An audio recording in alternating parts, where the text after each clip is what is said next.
Alright guys, so welcome to my first video on Age of Wonders 4. In fact, this is the first long-form content that I have created, pretty much. And as you can see from the timeline of this video, it will be a gigantic abomination. I didn't know it was gonna turn out like this, but the reason is simply that this game is just too awesome. It's way too awesome. There's so much to talk about, so many synergies to discover, so many cool units, so many just cute and chubby dragon rulers. Very grumpy too. And this game is truly wonderful. So I would just like to gush over the game. Yeah, a bit of a self-introduction. I started playing this game about, I think, a month ago. And oh boy, ever since then I was totally hooked. I was just sniffing it up like crazy, man. To the detriment of my sleep, my health, everything. But I think it was worth it. You know what? Fuck it. Because this game, it's just so good. In the timestamps, you will see a roughly organized version of the video, because this game honestly is like a giant tree where you don't have to follow a single branch in order for it to be consistent and make sense. So many of the tomes, the units, the cultures, the traits, they are interconnected. So you will hear me going on a lot of tangents and branching off to other things that are correlated to the previous. And that's why the video is so long, because this game is so fun! I just love this game. But yeah, I'm recording this introduction in hindsight after I've recorded everything else, and after listening to them, the audio is kind of an issue, and I also stutter. So yeah, I hope it's not that big of a problem for you, but if it is, please let me know how I can improve. Yeah, that's about it. Let's hop in to a battle, I think. Oh, and on a first note, I'll give you guys a really interesting fight to watch first. So let's see. A bunch of units, constrictors, ogres, pretty strong, versus my single dragon ruler. How is this gonna go? How is this gonna go? What do you think? Make your bets now, my audience. The winning man will get 2 cookies and 1 accursed trickster to sleep with him at night. Oh lord. But yeah, this is also recorded afterwards, and I think I will stutter a lot in the videos because honestly I was just too excited to be talking about the game. It's like I have all this pent-up speech that I wanted to share with all of you and just gush about the game, but I just was too excited. So yeah, please understand if I stutter or the audio quality is not good, because this is my first long-form content that I'm doing. Still figuring things out. And if you have any advice on video recordings, what would make your experience better as an audience, definitely close to you. If you have anything you ask about the game, about life, about whatever, or any advice you'd like to give, also just comment. I'd really appreciate it. Because not only for the algorithm to boost it or whatever, of course I like that, everyone wants more views, but mostly it's actually because I really, really love this damn game. And I would love to enjoy the game together with the community. And just engage and play together and discuss all the amazing builds that we can do, all the synergies that we discover. And it seems like my dragon ruler is doing pretty well, huh? You can't change your bets now, by the way. If you bet that the enemy would demolish my dragon ruler, no sexy accursed trickster ladies will see tonight. Oh lord. look at her. God damn, so cool. So slimy, so stop. And you have like 2-person. You can have a threesome with her.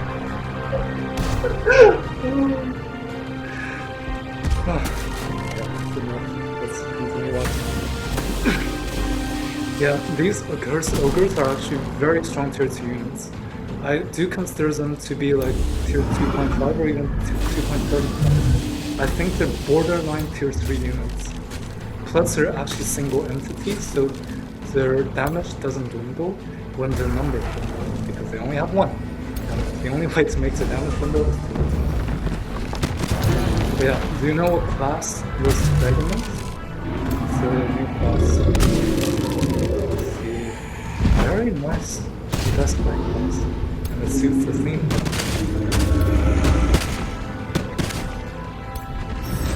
Maybe I'll make the dragon like... Because I had a version of the dragon that's cute and chubby and kind of ugly and grumpy. But I made him big for the demonstration. But if you guys would like a cute and grumpy little dragon fill in the entire army, let me know. I'll do another one.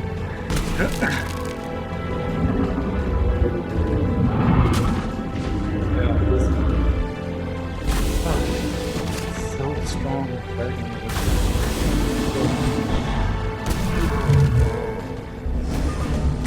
Material hardening? How much basically? Oh, and you see? Heals to almost full health plus one single dragon rest. You know why that? Oh, almost 300 HP. OP. Yeah. Oh my god. And he has a free face ability. Very strong. Oh, one-shotted! Oh my god. These guys are tough. Just one-shotted thing. Now they're running away. Don't run away, my beauty. Don't run away. The one that yeah. Damn. Okay, let's move on to the video. You hear me gushing a lot more. Maybe you can put me on the background and do something. Like, but I think personally my gushing was... It's meaningful. I think I do provide some value in my gushings, and maybe a lot if you haven't heard similar things before from other YouTubers. But I do think I offer somewhat of a unique take. When I was playing the game since a month ago, I'm a still relatively new player, but I just love the game so much. I've done so much just digging into the game and just all the mechanics and all the synergies. I do think I found some aspects of the game that other content creators have overlooked, or I elaborated upon some other strategies that other creators created. So I'm standing on the shoulder of giants effectively. But yes, if you want to see how to scale your knowledge into outer space 2k by turn 50 or something, you're in for a treat. And if you want to see the best Industrious build, it's broken. I haven't tested it, but in theory, the spirit of the scientist in me is really just gushing out right now. In theory, it is broken. If you like Industrious, try it. If you don't like Industrious, god damn it, try it. Alright guys, so here we are at the creation page. Specifically for our channel mascot. Let's see what we... What is your people's form? Wait, is that chat? Oh wait, chat GPT. Chat, stop! Okay, chat. This is the AI taking over! Stop! Ugh. Oh, okay.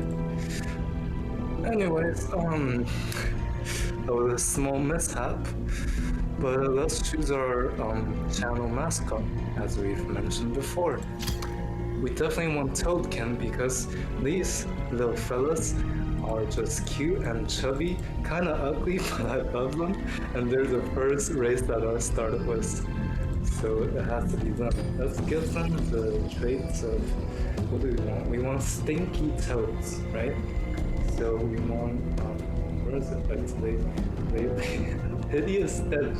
They are stinky and they love stinky cheese. Cheesy toad. Okay. What else? Sneaky. That sounds pretty cute. Resistant. It's just strong. Quick reflexes. Oh, poisonous and they're toxic. They're stinky and toxic. Let's go. All right. So these are lads. What is the origin culture? Of course, my signature culture, or quite frankly, the only one apart from mystic summoning and where are you? Hi, what I say. And I believe it's the strongest culture in the game, even though I'm not that qualified to say anything.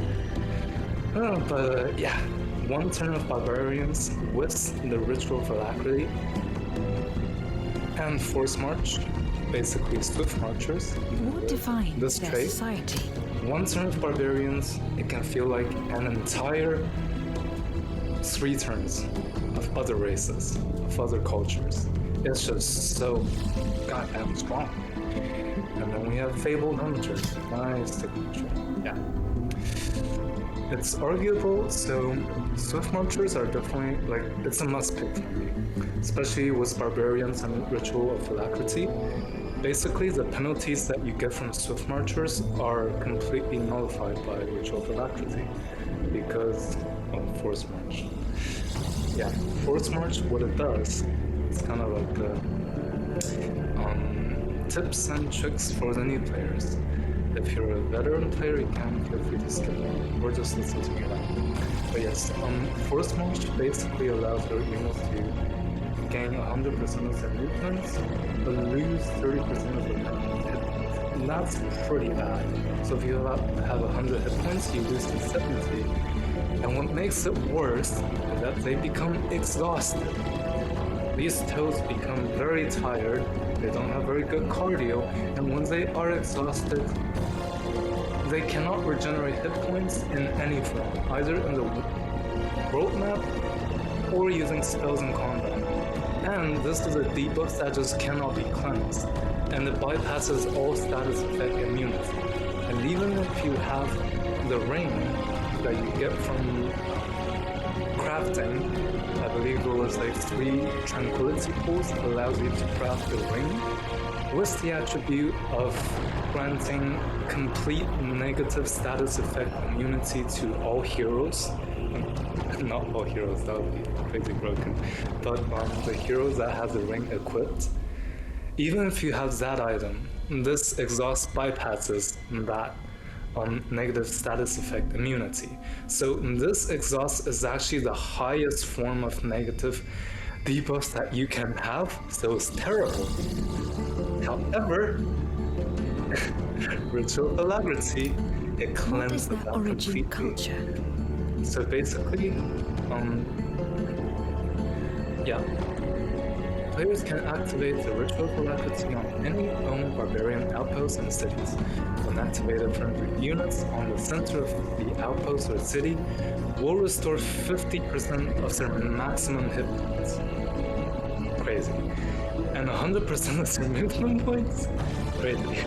And remember when we said that exhaust from Force March is the highest form of debuff? This, I think, is the only way in the game that cleanses it. So yeah, it's awesome. And also, basically there are 2 ways you can get Force March in this game. One is through the Empire tree, Empire development tree on the common one. You can get Force March, but you lose health doing it. You lose 30% hit points. And also you cost mana 10 per unit, which is, it's a little investment in the early game, but like mid to late game, it's like nothing. Plus in the Chaos tree, you can drastically reduce this cost by 75%, so I wouldn't worry much about that. So mainly, okay, I just, my hands are like very unstable.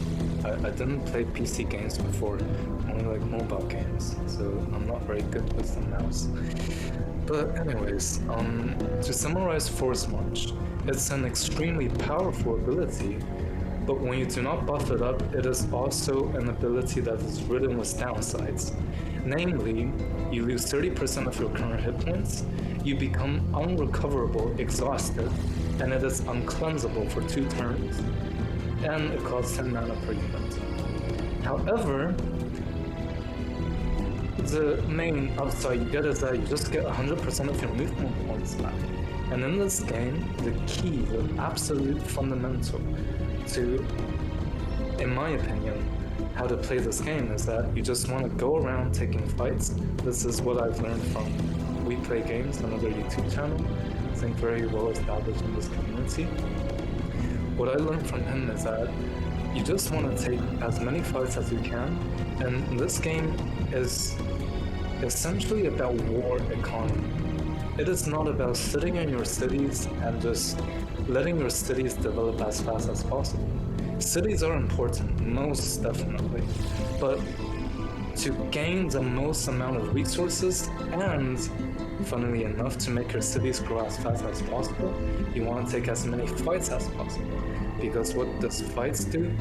It makes your units gain experience points, basically kind of, let's see, especially for your low tier units.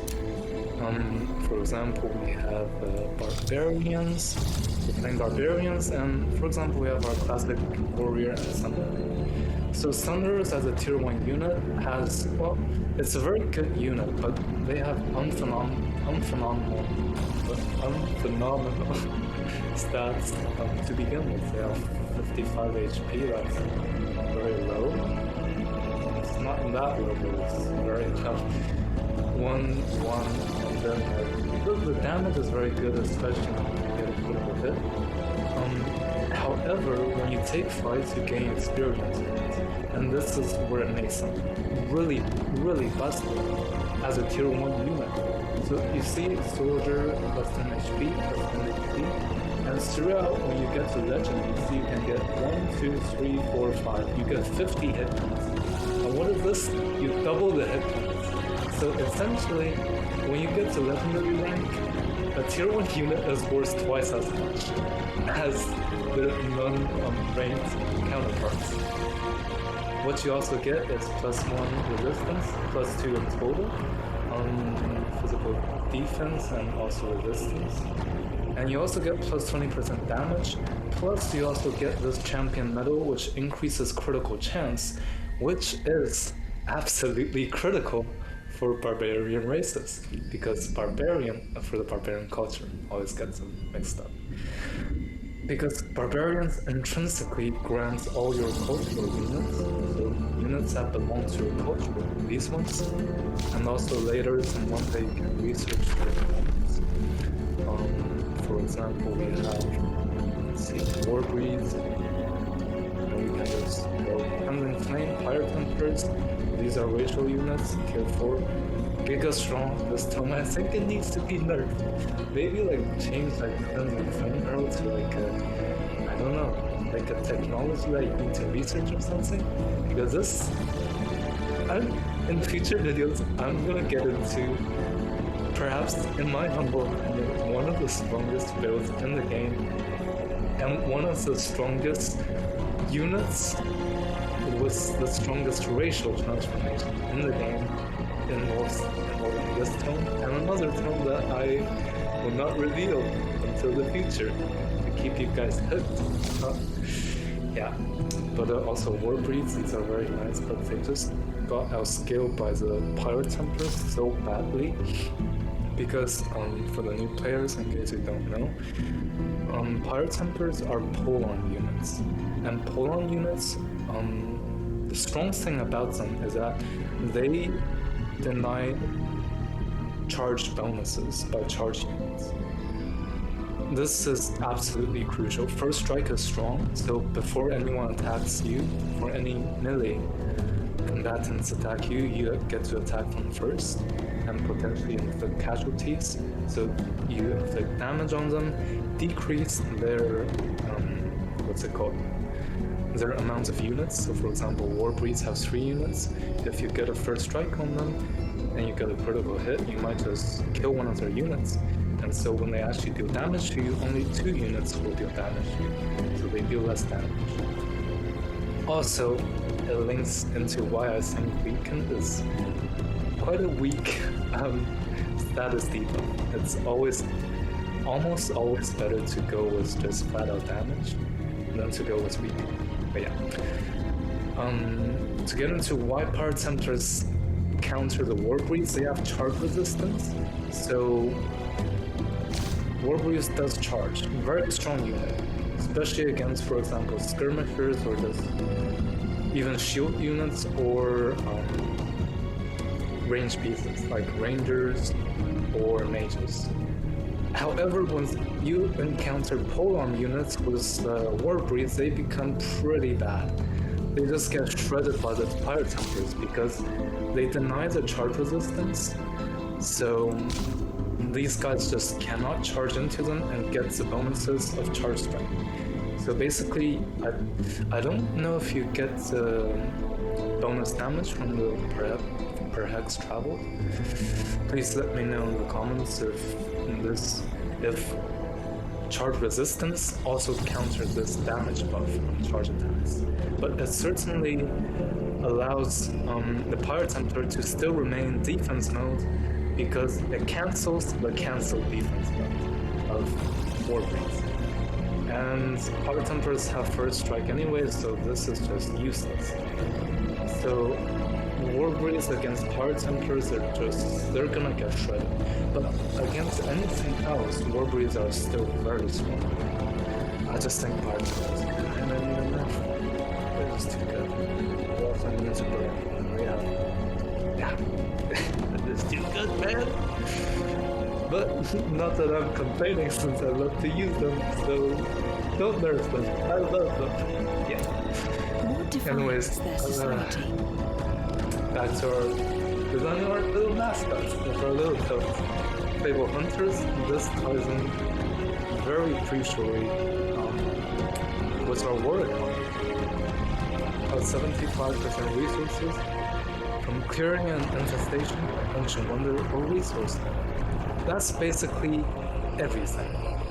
So when you take fights, after you finish the fight, not only does your units gain experience from killing the enemy units, which makes your units double as strong, you also gain a resource type based on the resource nodes that you've cleared. So if you have a mana resource node, let me just actually show you in the game. What is their We'll hop origin back to this design section a little later. But my most recent game was Volok the Corrupt. This here. Let's show you how the war economy really works and why Fable Hunters is just so damn good tonight. So damn good. Yeah. Oh yeah, and don't sleep on bone horrors, guys. Watch this. You would think that one bone horror, the recruit with no rank, versus 2 of these pretty OP, not OP, but like pretty strong units with veteran rank. Tier 2, 2 tier 2s with veteran versus a tier 3 with no rank. You think it would go much more disastrous than this, but no, it doesn't. Let's see how it goes. Like, don't sleep on these guys. I've heard so many people sleep on like bone horrors not being good, but they're solid tier 3 units that you can get for free when you get the Tome of Rock. Well, not actually for free, but kind of essentially for free, because you basically open up an entirely new economy that you wouldn't have otherwise, that being the Souls economy, and you get to summon them out of nowhere, and you see he just one-shotted this dude. One-shotted, just gone. Don't sleep on bone horrors, they're good. They're my lads. Alright, anyways. We wanted to show you the resource nodes. By the way, this is on high world threats with the Umbral Abyss. It's like infestations are everywhere. Oh my god, they're everywhere, they're in this. What was the meme like? Oh, they're in my butt cheeks. That's probably not how it goes, but yeah, I'm getting a bit unhinged. Anyways, so you see these resource nodes, right? It's for the newer players. Usually, or almost always, there would be a stack of Marauder guards, so NPC enemies, just standing on top, guarding this resource node. And when you clear them, let's see, this is kind of my ally with the Baylor. The Baylor-led army. Yay! The Patcher. It's a really giga stack Baylor. Forge Father's favorite. I'm playing with a bunch of dragons modifiers, so there's a shit ton of dragons. This is my Pantheon ruler. It's just declaring war on everyone. How I want her to be, Dralaris the Dread. But yeah, this Baylor is really stacked. It replaced my best friend. I really love the Forge Father's favor. They're literally my buddy AI faction now. They just got replaced by a Baylor. But where can I see the stats of the Baylor? I actually don't know. If anyone can, please tell me. But I can't see the Baylor. Anyways, maybe I'll show you guys in the future again on Facebook. Okay. Oh yeah. One funny thing is that, this is not an example of an NPC Marauder guard guarding the resource node. It's actually a NPC free city. Maybe it's a bug or something. It's that they they actually just park on top of resource nodes pretending to be Marauder guards. They can move around. Marauders cannot move around, but they just pretend to be a Marauder guard and they just sit on top of it for no reason at all. It's really funny. But yeah, let's find something like I can solo this and this. I'll work back here or something. Let's see, what are the resources? They'll be cleared out by me? Oh no, look. Okay, so for example, here we have a NPC armor of Marauder guards. It's gonna be the same as this. They are basically NPC armies that guard this resource node, and they cannot move. They're just parked here forever. Unlike infestations, where they can spawn enemies that can send raiding parties, which can move out of their zone of control, their territory. But yeah, so for example, when you have a hero, for example, my hero is here, and then you attack this, not only do you gain experience from killing all of these units, and in case you're wondering, this, I think tier 1 gives you, it was 4 experience, 6 for tier 2s, and 8 for tier 3s. But you don't need to pay much attention, you just need to kill as many things as possible. You really don't need to do the math here. It's not essential. It might be beneficial to net you some little experience points somewhere. Maybe it allows for you to upgrade a hero before a crucial battle, but if you're a new player, just don't pay attention to it. Fight as often as possible. But yeah, hero attacks gain experience points based on the units tiers that you kill. I don't know why, but whatever. It is what it is. After you kill the units, your hero will move on to this resource node, and you see it is an iron deposit, which, when you clear it, will give you production. Usually, I think it gives you around, less than 100, around 70, if I remember correctly, 70 to 100, yeah, 60 maybe. However, with our Fabled Hunters trait, you get 75% bonus production. This is why, so essentially you get 150 production per resource node. And you see why this is so good. I'm kind of direction blind. But yeah, see, 150 production, this is my giga city, it's my strong city. At turn 33 I have 16 population, and then also at this Edo, yes, my samurai city. This is belonging to another culture, it's just kind of fun. Might not be the optimal way to play the game, but it's fun, so who cares? Yeah, okay, this is kind of stacked out on production. But you see, my strong city, which I've built most of the city structures for production. I have the workshop, I have, actually never mind. But okay, you have a base production of 84. But by creating a resource node, you basically get 2 turns of this entire city's production. Just by creating that little teeny resource node somewhere down here, right? Also, you get a bunch of mana from clearing mana nodes. You also, what is this? That is not a resource node. That's a marauder army spawned by this infestation to raid and pillage the provinces of players, or of AI armies, or of free cities. Yeah. But yes, I digress. Let's just, no, I don't need to save anything. No, oh, what am I? Did I lose everything? Okay guys, apparently I exited the game. I was really worried that my recording would be gone, but I only meant to exit to the menu. But fortunately it was still there, so it was preserved, thank God.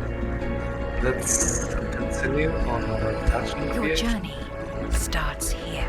It's not saved here. What is your pupil's form? There's a little token.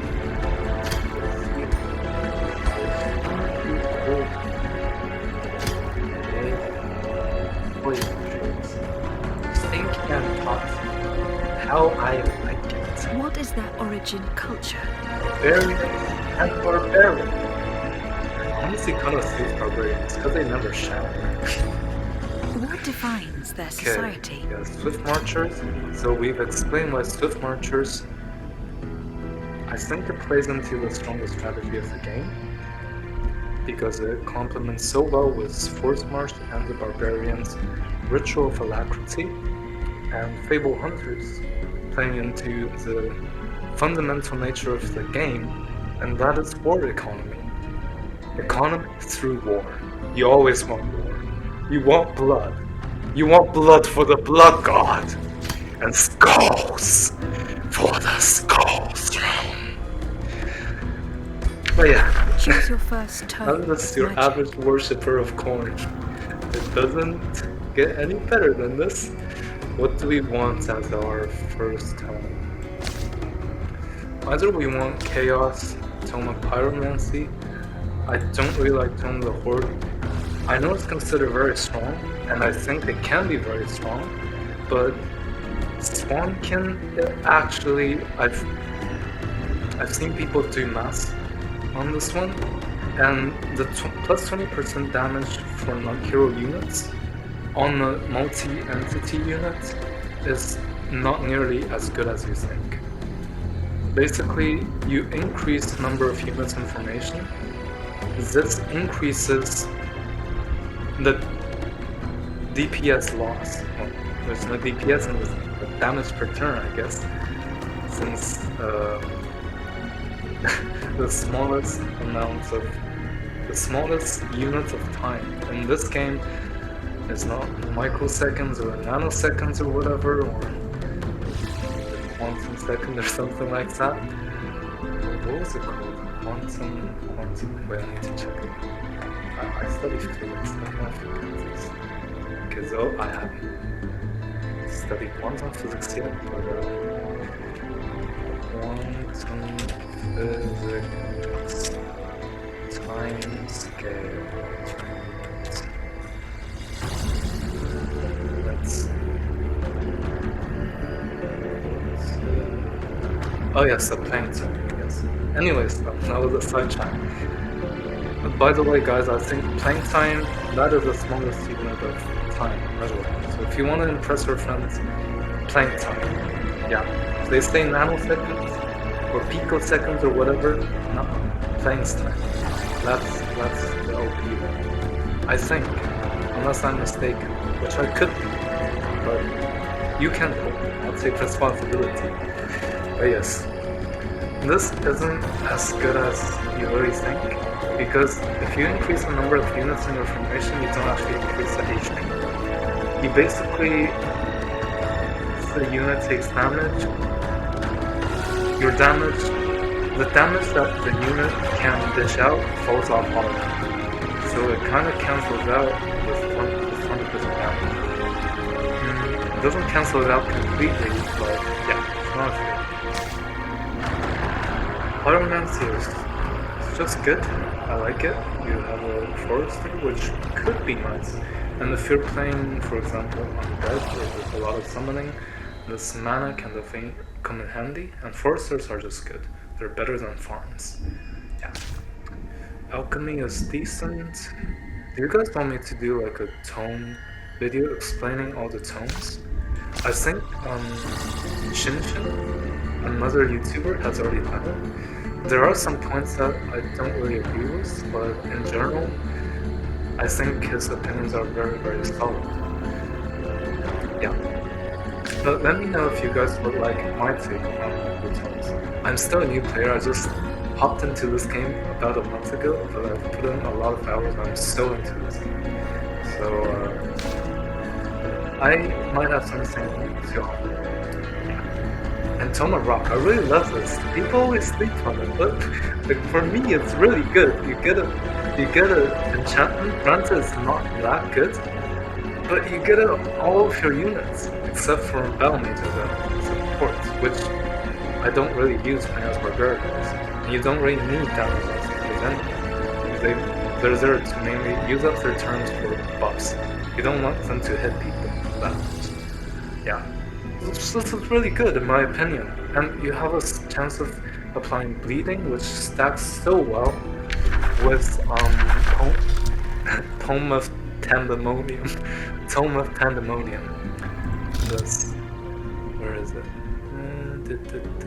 This tome, which grants you the minor race transformation, being the Vessels of Chaos. Turns the target race into a conduit for chaotic energies, granting them plus 10% damage for each of the target's negative status effects. Stacks up to 3 times. So the more negative status effects that your units can inflict on their base attacks, the better. And this stacks really well with the Tome of Rock. Choose your first tome of magic. It applies to anyone, on anyone, effects are increased for non-repeating attacks, which means that if you have a skirmisher that does only a single attack instead of, for example, a ranged unit that shoots 3 arrows per turn, you gain a 90% chance of applying bleeding and a plus 2 physical damage. Yeah, and also Earthskin. I feel like this is such an underrated racial transformation. People always say the accursed armors are good, and it is very good, but that's also why you shouldn't sleep on Earthskin. It's definitely not as good since it's a tier 1 tome that you access right off the bat, as opposed to a tier 4 tome that you only get mid to late game. This is very good, I agree, plus 2 defense on everything. Though, you can also argue that when you get into mid to late game, more and more units are going to deal elemental and magic damage.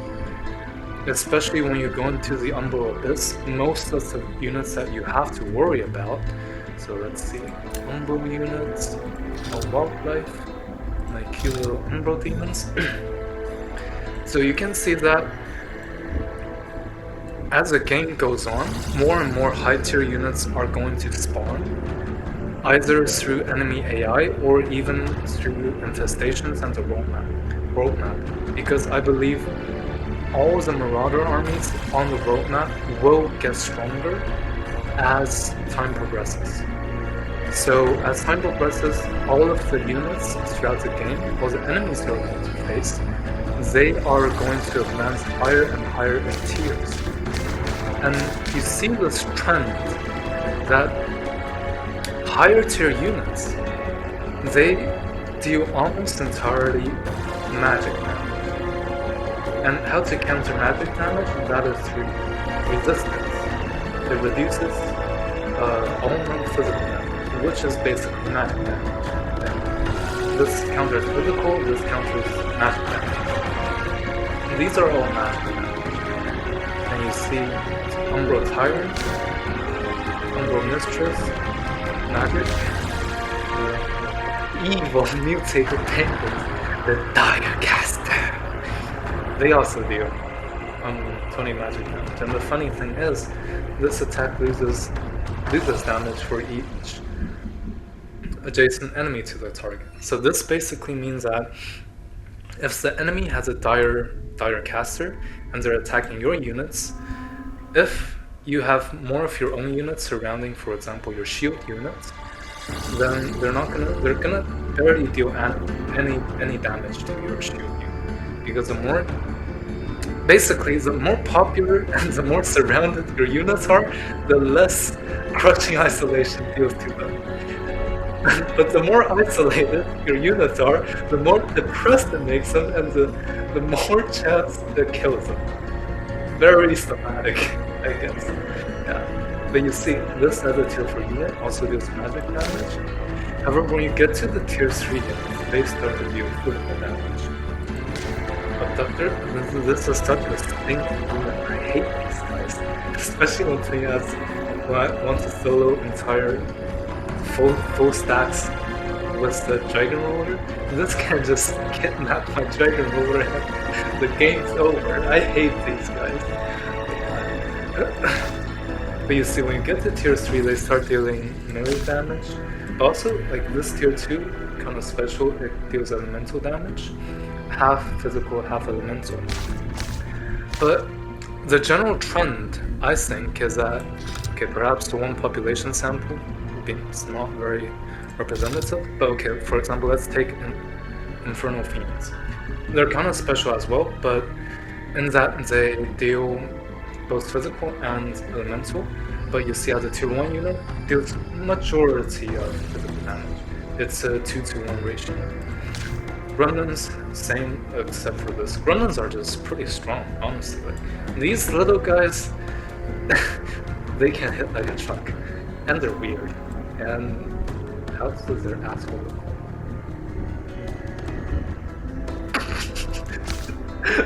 That was a weird detour. But anyways, Infernal Hounds, see their magic damage starts to scale up a bit. And you get to Skulls with entirely magic damage. Okay, but rituals and support units, they do magic damage anyway. But most support units and support units, they are tier 2 or 3 units. So, Infernal Nightmare, half-half. Infernal Juggernaut, half-half with an entirely elemental damage. Chaos Eater, entirely elemental because it's a battle mage, I guess. And Balor's half-half, but with also a Chaos brand that is entirely elemental. It makes your units go berserk. Basically, makes one of your units be possessed by the spirit of corn and rushes forward and suicides. But yeah, Balors are nice. They're chubby, they're cute, they're strong, they can fly. What's not to like about them?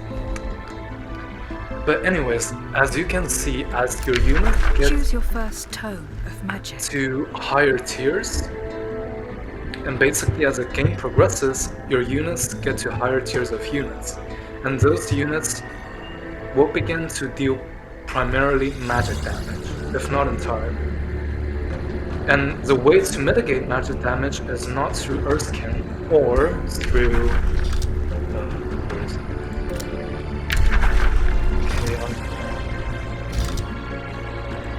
the way to mitigate the magic damage is not through defense.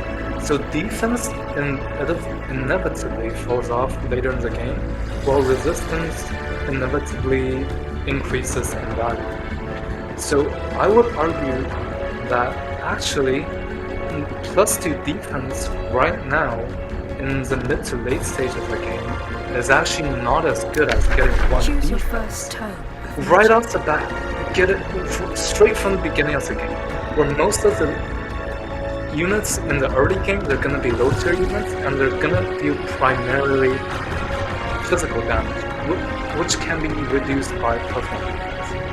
And plus, this is a minor race transformation. You don't have to pay any upkeep for this. It applies to all your cultural units, and cultural units for barbarians, and I believe for also some various other races, are very strong. So you mainly want to be using your racial units. So Earthkin, very, very strong, in my opinion. People just sleep on this, but +1 defense, especially in a game that you want to snowball.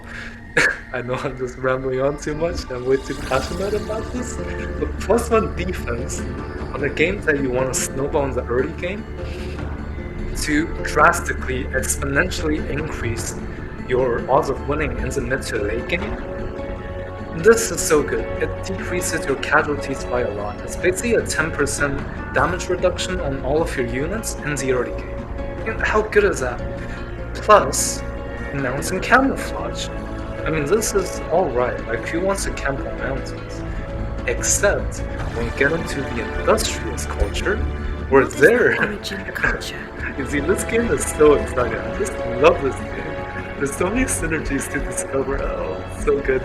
But anyways, Industrious culture. You hop into this part, and let's take a look at this culture. I haven't used this culture, but I've watched many videos on it, and I've read through their stuffs. They're very strong. I want to use them probably after I completely refine and perfect my Barbarian game. So basically, I know that I have the strongest strategy in this game down pat, then I can experiment with everything else. Because Barbarian, bar none, is the most interesting, it's the most fun that I think you will have playing this game.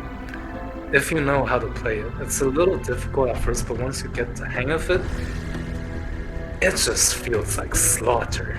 You are embodied by the spirit of the warrior god. And if you are into the Warhammer verse, you basically are playing Scarbrand or Skulltaker for the new update. You have so many movement points, you raise everything to the ground, you take so many fights, it's just so fun. Yeah. Anyways, Industrious. This is a different playstyle. I think you play more. You can rely on your cities more on Industrious because they have pretty good buildings. They have higher production income, basically. So it allows your cities to be built much faster. Let's see. Production. No. Okay, so Industrious, they are master builders who value grand cities and strong armor. See? Very armored up toads. Very bulky, even the ladies. I like that. Thick and cakey. Thick cakes. Anyways, my hands always. They are master builders who value grand cities and strong armor, preferring a defensive attitude over an aggressive. Yeah, so that's compared in contrast to Barbarians. They are more defensive, while Barbarians, they want blood.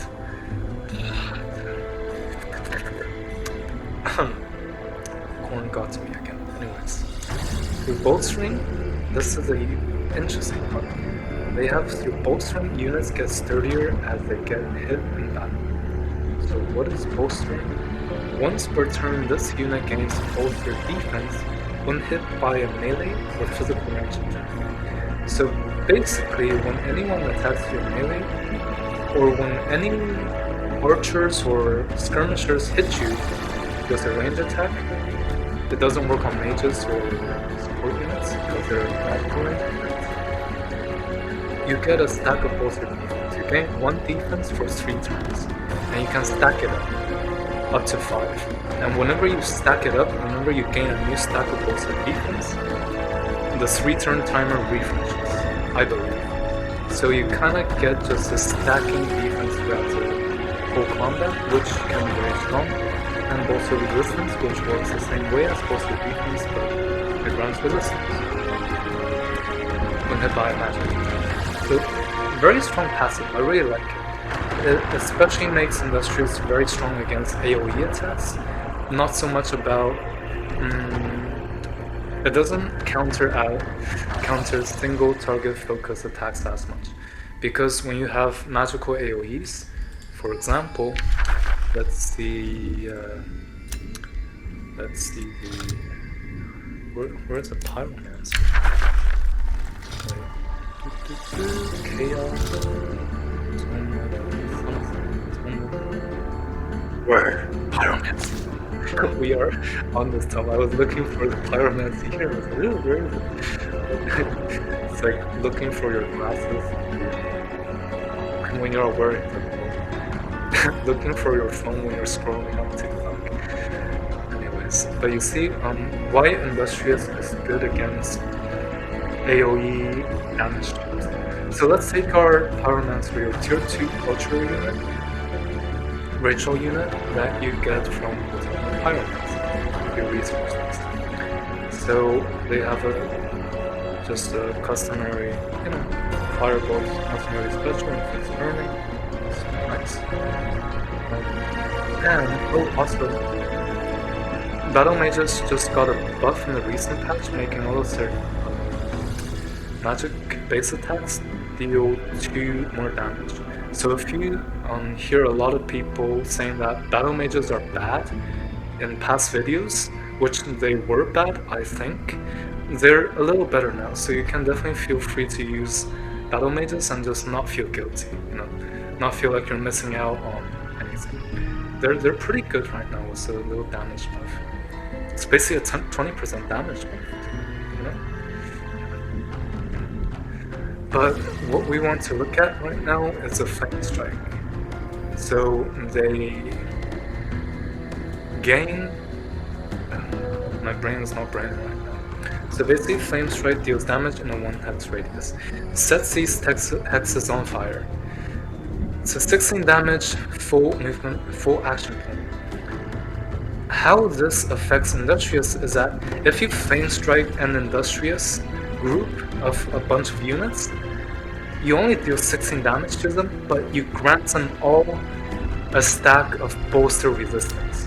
What is their origin culture? And when you hit them again, your magic damage AoE will deal less damage and they gain another stack of bolster resistance. So they can definitely be very strong. Okay, so it only works once per turn. So if you want to nuke them with multiple nukes in the same turn, you can still do that. But Industrious is a culture that in combat gets stronger and stronger as it goes on, and they do counter AoE damage to a certain extent. Yeah. Or just, like weak units that does not much damage, but when your enemies have a lot of them. For example, if your enemies are doing an undead horde, in the early game, just 18 skeletons just rushing towards you and just trying to get rid of you. But with Industrious, you can just get, with all their trash units hitting you, you get both their defense and resistance for every trash unit that hits you per turn. So it can be very strong against them. So this is the second trait of Industrious. Quite strong. It counters AoE and they get stronger as the combat goes on. Now, the core feature that I believe Industrious really shines is its scout prospect. When Industrious scout units stand within a friendly or neutral province, so basically when a scout unit that stands in a non-enemy province, so as long as the mountain, cliff, or stalagmite, I don't know what that means. But anyways, mostly mountains. When your Industrious scout units stand on a mountain that is not owned by the enemy, you can just gain free production and gold. This is really strong. You just move your scout units up onto a mountain, get production and gold, which are arguably the most important resource in the early game. And like gold, it never falls off. You always need gold for something. It's people always say knowledge is the most important resource. It's definitely very, very important since knowledge it's basically the technology of your whole race. Also grants you affinities, which allows you to unlock more powerful affinity empire development traits. But gold, man, you always need gold. Basically, what I think is just that if you don't have gold, you can't do anything. It doesn't matter how much knowledge, Imperium, whatever you have, you can't do anything. Gold, you can't. So you can't do everything with gold, but if you don't have gold, you can't do anything.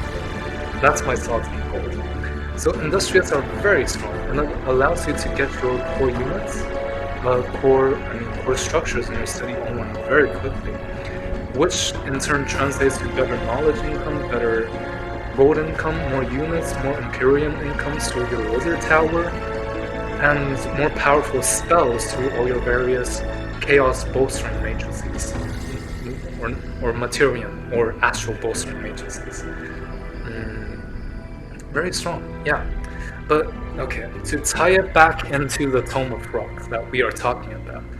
God, I'm so good at rambling about this game. Remember we just started off, we wanted to make our little mascot race.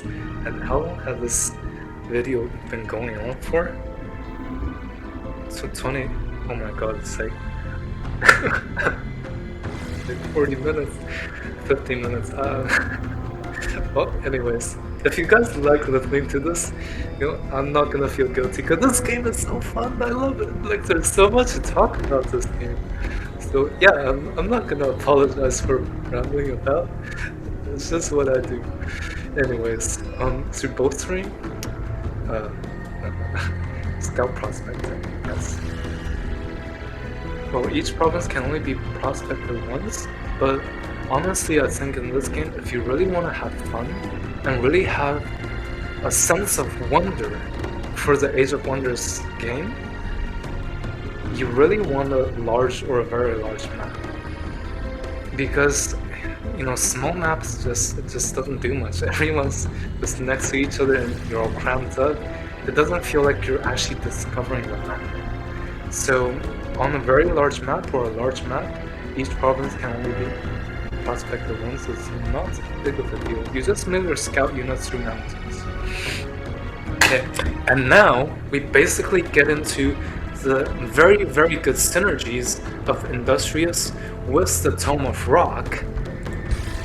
What defines their society? Tome of Rock, as well as what was it? I forgot what I was going to talk about. But anyways, let's just discuss Industrious and the Tome of Rock.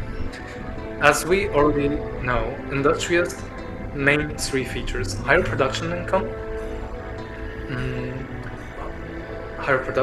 Second being, what was it? They gain bolster defenses per turn, so they counter AoE damage and counter trash units in a sense. And the most important part, in my opinion, is their scouts. Okay, their scouts can prospect. Let's just head back again. Wait, let's see. Okay, what Earthkin does. Let's remember this. +1 defense, as I've explained before, very good in the early game. Super good. Don't sleep on this, guys. And mountain camouflage. This is absolute key. Remember mountain camouflage. This unit cannot be detected on mountain hexes, which allows them to hide on mountain terrain. Why is this so good? What's the Industrious culture? It's because, see here, what is their origin scout culture? Keep this seriously, guys. Memorize it. Why is this so good?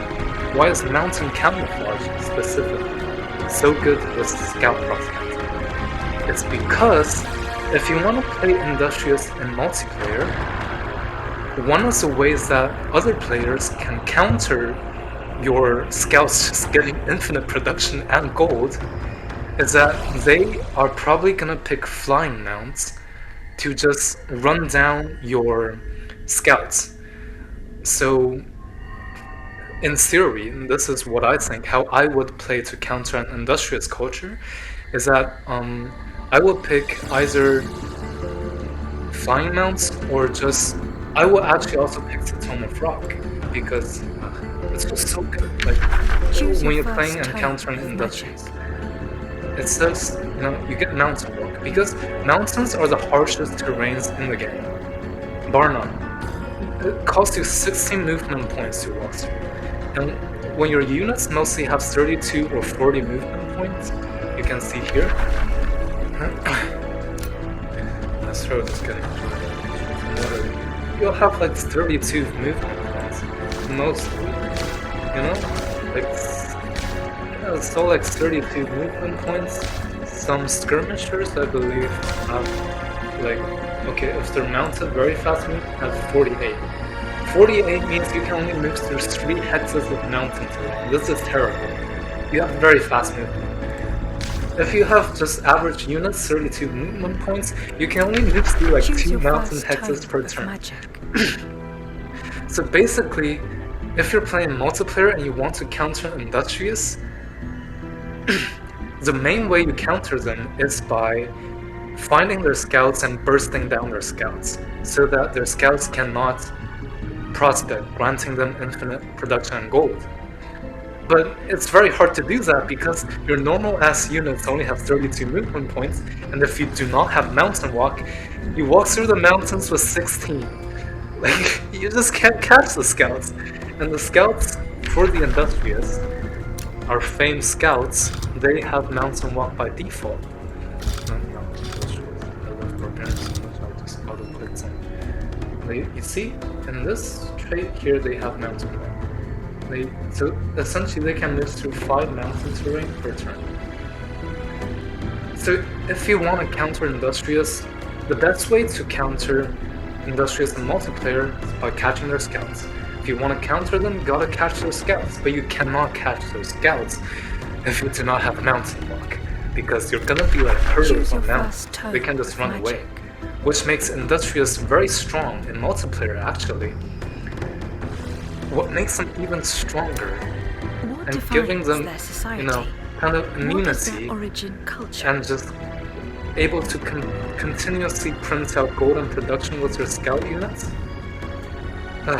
is basically that if your scout units can get mountain camouflage on the Tome of Rock, choose your first tome of they magic. cannot be detected on mountain hexes. So, even if the enemy has flying mounts, which ignores the movement penalties for mountain terrain, you can't see them unless you have special equipment or true sight. Which makes, and you largely aren't gonna have access to that in the early game anyway. So, this brings, to me, in my opinion, the strongest combination for Industrious,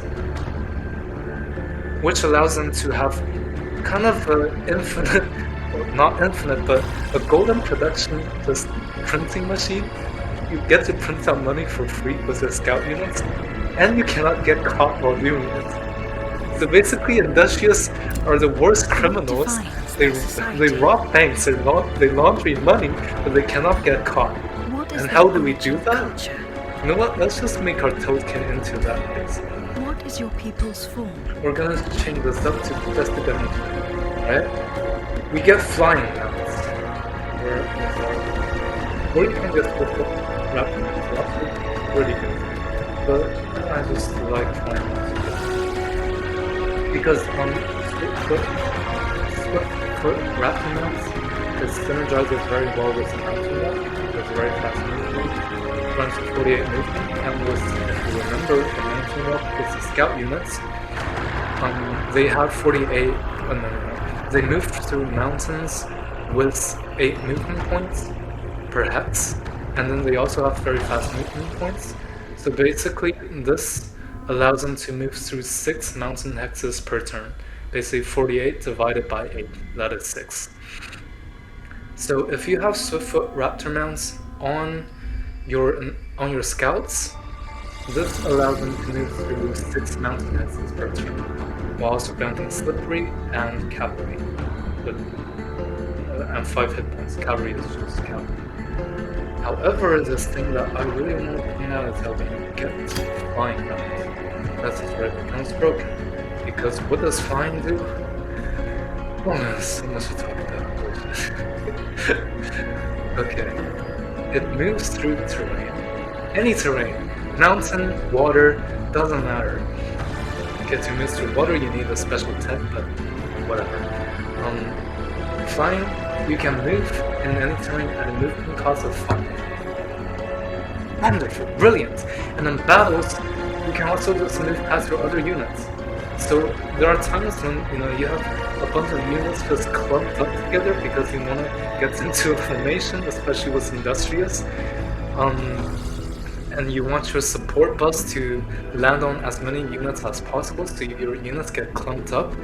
And sometimes when you want to reach your targets further up in the battlefield, like your units just kind of stumble all over each other. And that's when light-footed comes in.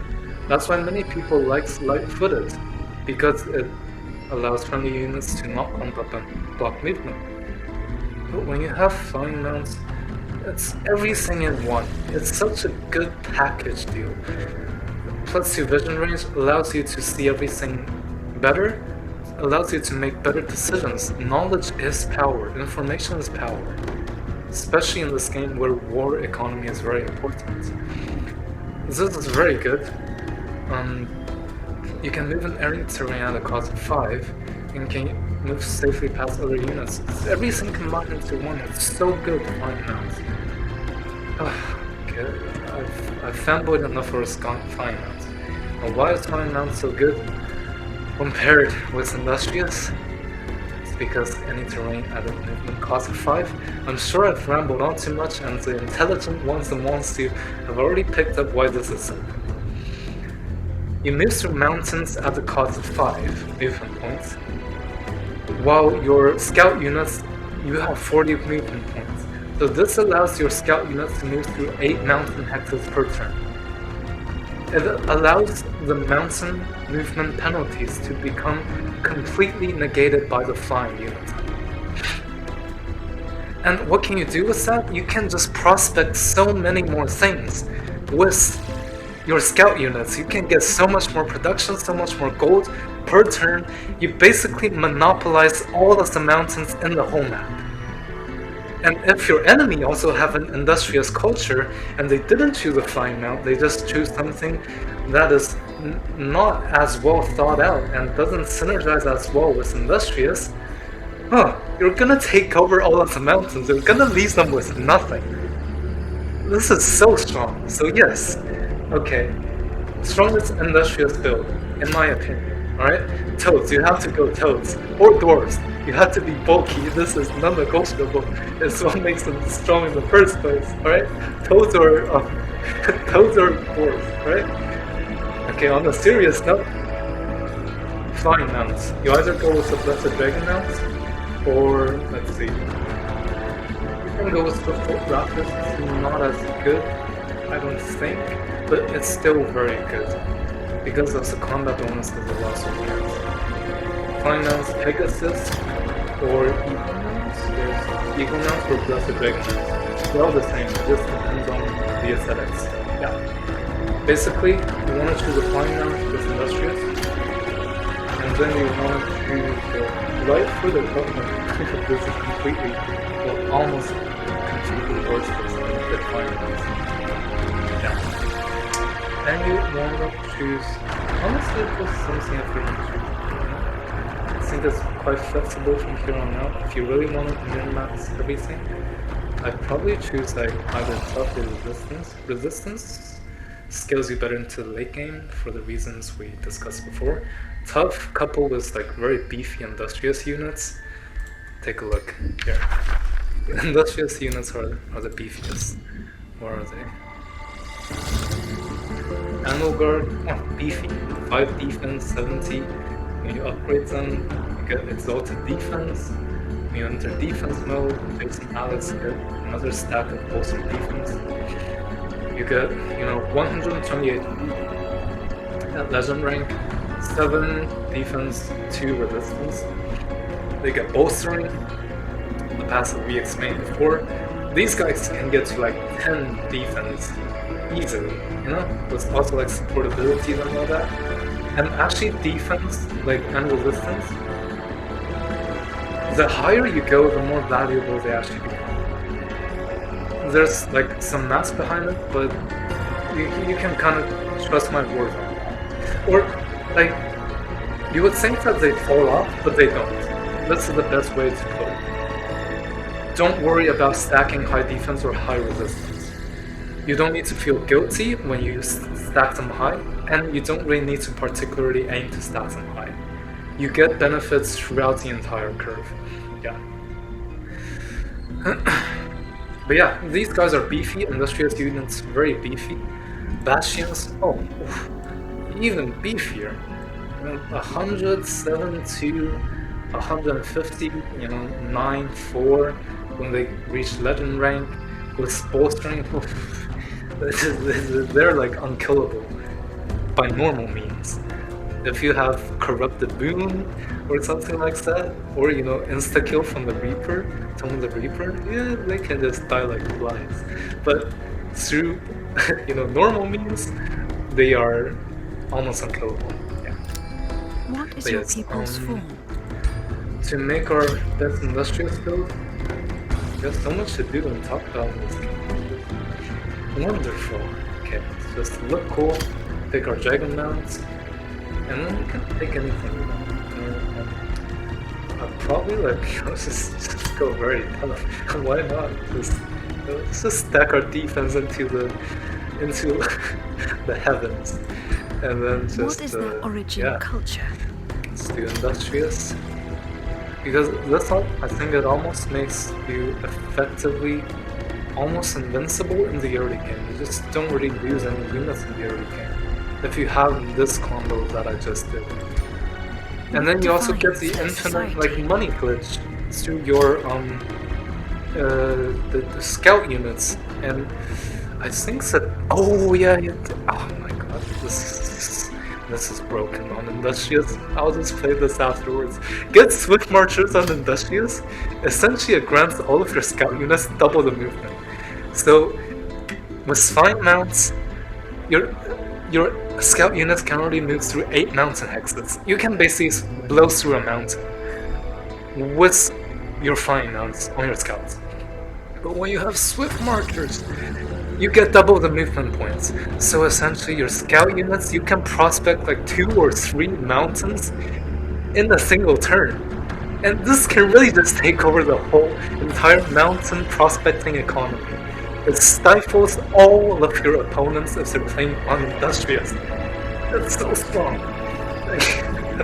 Swift Marchers, pick this. And anything else? I think it's kind of up for grabs. Like, Runesmith, I think it's one of the S tier ones, definitely. Especially if you want to go after the Tome of Rock, you pick Tome of Enchantment. This is very good because I've run into a game where the mana cost was horrendous on my upkeep. I'll just show you. What is their origin culture? My videos are just going off on so many side tangents. I'm just gonna cut it here because I'm afraid of losing the video.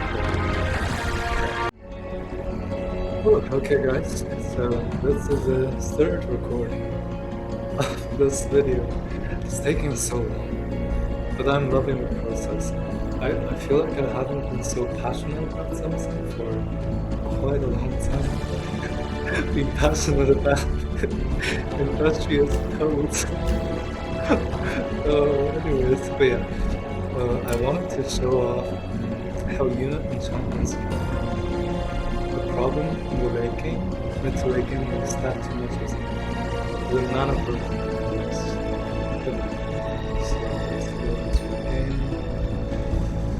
Solario, the Crimson Radiant, yes, I think it was like a couple of turns before. I was so broke on mana. Like, I was so thirsty, I couldn't just do anything. But yeah, let's see how that happened.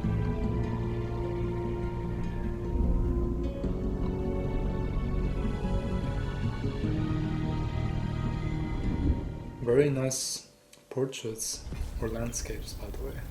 This game's graphics is also off the charts. I love this game. Jesus Christ. Yeah, and here you can see. Okay, my gold also isn't good, but like my gold stash is good. But like mana, you see what is this? This is, and you see what I mean? Unit enchantment upkeep minus 935. And this is not right. Granted, okay, let's see what enchantments we have. How do we check that again? Same turn. Show turn library. Where was it? My turn, I think. Oh yeah, I played on like fast research on this, so like every research costs cheaper. So yeah, it's kind of busted this way, but wait, where is it? You know, never mind. I'll just look at one of our units. Dragon Lords don't get any enchantments, just be aware. Except, I think if they apply to Dragon Lords, maybe? I don't know. But yeah, they don't get any actual racial transformations or unit enchantments. So it's something to be aware of. And the reason they don't get it is because they entirely make up for it by having super duper OP signature skills, which just transforms them. At level 8, this one's a transformation, and at this is whatever, this is an enhancement to the breath attack. I think it was Wednesday again, he did a very comprehensive chart listing out all the transformations you can do. So please search him up if you don't already know him. I think he's pretty well established in the community. But yeah. The Dragon Rulers. I can ramble on about my Dragon Rulers for even longer, but we'll do that in another video. I can also ramble on about why and how to build the strongest faction culture in the game and why it is the strongest. But we'll not do that today. We'll just focus on our Industrious Toads to craft the strongest Industrious Toads in the game possible. Okay? We'll focus. Also, just diverge off too much. These are my heroes. Gore, Jade, Skull. Very cool. Oh, look at the shield. Gilded shield. When you gild it, you get extra gold. It's a stun and you get gold from killing it. Very nice negative status effect. Okay. Hydra, Jade, so fast moving now. Very cool. Look at the glowing weapons. Oh, the graphics of this game, it just slaps, man. Holy shit. And you can see exhausted. Like, I didn't cleanse it with Ritual Velocity because you're not gonna have enough outposts to do that. But it's not important because she is still relatively healthy. And Jalaris.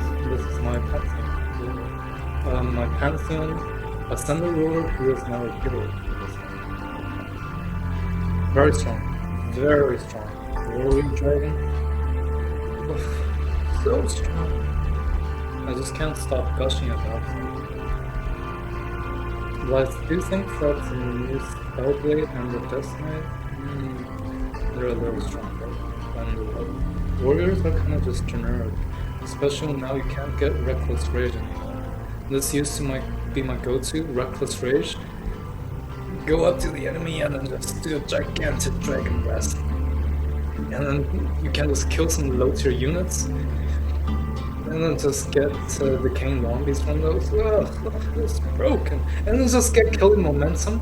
And then you move an extra hex to your second wind. Killing momentum, and then you kill another unit with your extra strong. Like, your basic attack, it can go up to like 100, maybe not 150, but 100 plus damage with a crit easily. Disgusting. Wait, what am I doing? Oh yeah, I wanted to check the unit enchantments. Got distracted again. And yep. Oh yeah, my power tempers. Oh, they're so good. Look at them. Oof. They're too good. And oh yeah, also like order builds are. It gets stepped on sometimes, but it's pretty strong. And order the Empire Development Affinity tree for order is also not that bad actually. I'll I'll talk about that later. There's so much to talk about. You see, this is a running theme throughout the video. It's too much to talk about. I don't have enough time, or I don't have enough words to describe. Yes, but you see, what transformations, no, what enchantments do we have? We have a cursed armor. This is, wait, no, I'm stupid. Okay guys, if you ever want to check your unit enchantments, just go here. Here, and then you check your active spells, and then you can see everything. Racial transformations will also be here for transformation. Anointed people, you can see here that it's a minor race transformation. And for your FYI, it's a major race transformation that you can only get one. So you cannot choose between different race transformations. No, you have to choose between different race transformations. You can only choose one. But minor race transformations, for the newer players out there, you can choose any amount of. So you can just stack them, they don't require any upkeep. It's a one-time done deal, very strong effects. No, this just makes spirit damage deal so much less damage to your units. Plus 3 status resistance, just all around good, especially in the Umbral Abyss, where they can just stack negative, just a bunch of debuffs on you. Very nice. Okay, magical wards from the Tome of Warding. So good, it's a minor race transformation. I think, okay, let's evaluate this, like how valuable this actually is, right? Because this is not give you +2 resistance throughout all of your units, but rather this is +2 lightning, +2 fire, +2 frost. Now to see just how valuable this is, in a general, like a random enemy standpoint, it's not like you're trying to counter any enemy, and you know that someone's gonna pick lightning or fire or frost. But if we have a random enemy that can have any type of magical and physical damage, let's see. All our damage types, okay, let me try to remember. We also have blight damage, so the green poison type damage. We also have spirit damage from this, yeah. And what am I missing one? Let me think. If you're like watching this right now and there actually is another one, you'd be like stomping your feet. It's, oh, come on, bro, there's like the corruption damage. But I don't think there's anything else. Blight and spirit. Yeah, I think that's it, right? Yeah, anyways, okay. So if this had blight, +2 blight and +2 spirit, this would be an all-round +2 resistance. It would definitely be better because I've heard, I think it was from Walker from We Play Games again, that these damage over time effects like Ghostfire or Burning that deals damage per turn, they actually do not check against your resistance. So for example, if let's say our Pyre Tempers, they have 11 resistance. Oh shit, they have 11 resistance, I forgot. This is broken, look at this. Oh my god. Yeah. They have 11 resistance. If, however, someone inflicts burning on them, the burning effect bypasses the 11 resistance, and it will only check against the 8 fire resistance. So effectively, your resistance towards fire damage will only be 8 resistance, not 11 plus 8, 19, 86%. Like, that's why, like, Fire Tempers, if you're trying to do like any demon burning build against someone who's building fire templars, good luck, buddy. You're not gonna do any damage and you're gonna get shredded. Okay, maybe not, since demons also have fire resistance, but fire templar, they're just strong. Just leave the units, which I love. But yeah. Okay, let's go back to our enchantment. Okay, so these awakening tools are very nice. From the Tome of Enchantment, 6 upkeep, 18 per turn. I didn't really expand my city that much. I was planning to expand my cities to a 4th city, and I realized it's a bit late for that. But early game, I primarily focus on my heroes, because for a game that focus on war economy, and if you want to just defeat as many factions as possible, which is possible with all my military strength right now, you want to siege as many cities as possible, because that's the only way you can defeat other players.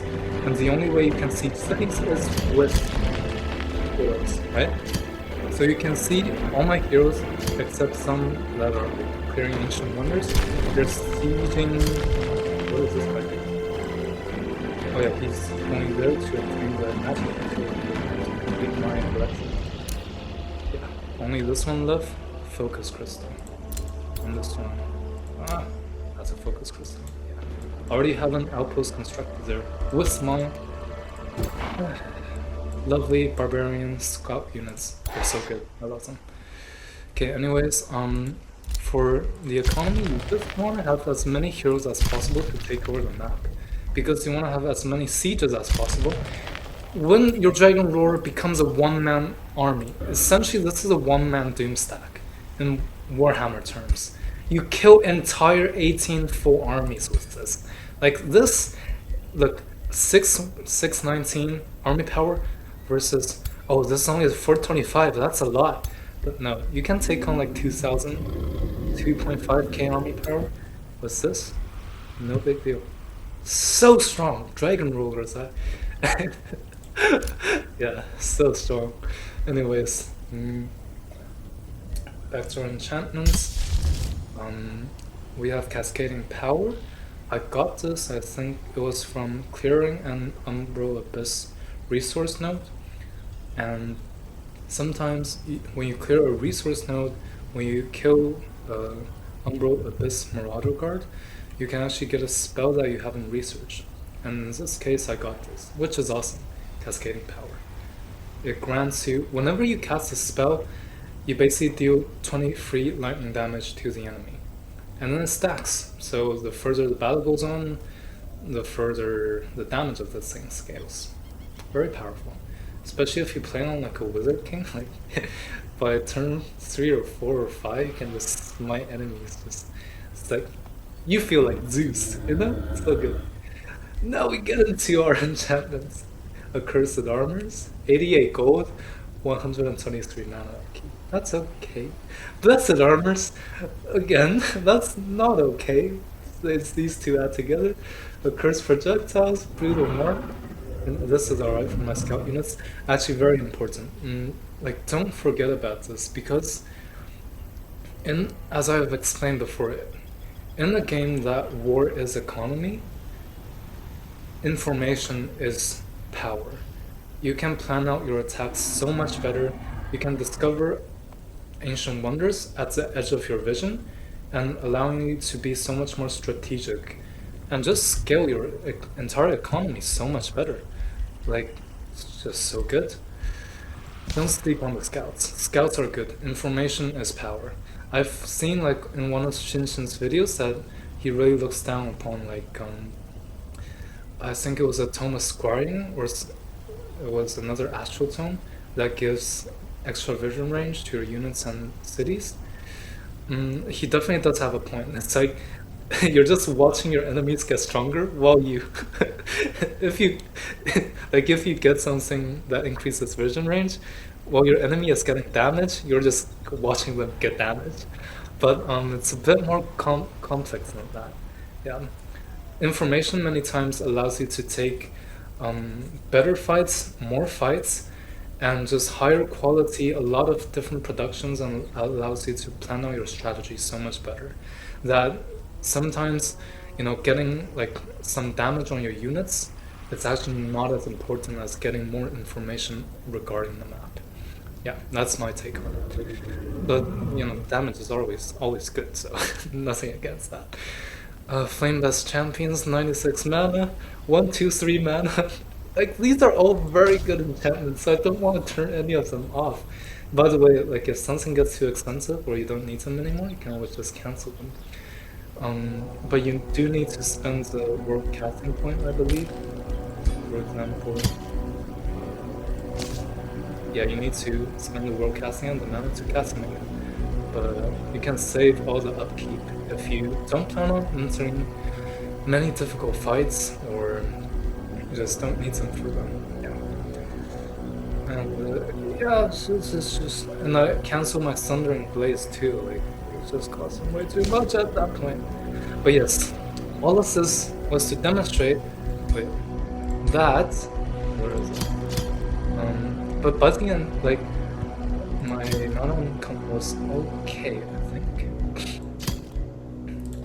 All this is to demonstrate that artifact hoarders, runesmiths, as a cultural trait, society trait, can definitely be very good. It can save a lot of your upkeep income from your enchantments, and of course it makes all of your tomes cheaper in general.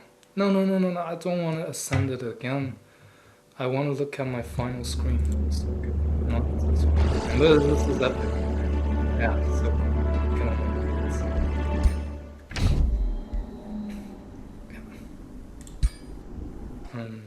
oh, back to game. I should have clicked that. Ah, I'm stupid. Accept. Do I have to ascend her again? Dragonheart, where are you? No, I don't want to game my... Yeah, it doesn't matter.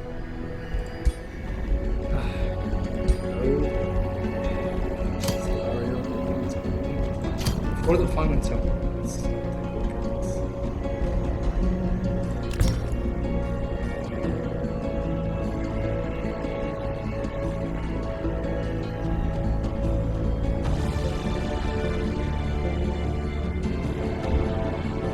She's hard. Literally and figuratively.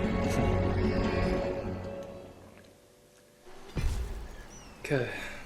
Oh yeah. This was where I wanted to get to 2k knowledge, like for the first time in all of my games. Well, all of my 5 games that I've played, like as soon as possible. It's turn 56.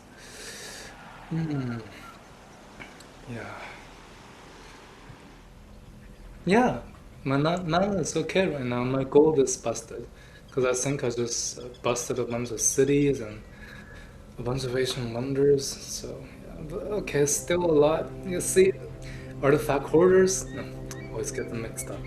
Runesmith can decrease this by 30%, which is like negative 400 mana per turn. It can decrease the cost of this by a lot, and also the gold income. It also applies to this, the decreasing unit enchantment from Runesmith.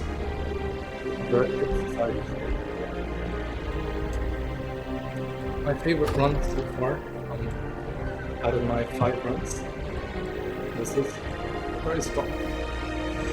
And yeah, okay, maybe we'll talk about the Empire Affinity tree later down the line, but Order really isn't that bad if you want to play around Vassals and Rallius Lieges. Because you see I have an absurd amount of rally points and an absurd amount of gold. I can just buy a crap ton of stuff, you know? Everything. I can just get this. And this could be a serious rush strategy. Look at all these units. You can just summon an entire army out of nowhere and just we should take over the enemy. It was an interesting sound effect. But yeah, and also I'm not gonna go into detail. Maybe let me know if you guys would want me to go into detail about all of these traits. I know other YouTubers have already done it, but if you like my taste, my take on it, feel free to let me know. But yeah, like look at my battle cities. Like, granted, this is like turn 56. I think by normal standards, it's like mid game, mid to late. Like I do have like late game stats here, and you see how powerful the strategy is, like Barbarians and the things that I just do. But granted, I'm playing on like fast knowledge research.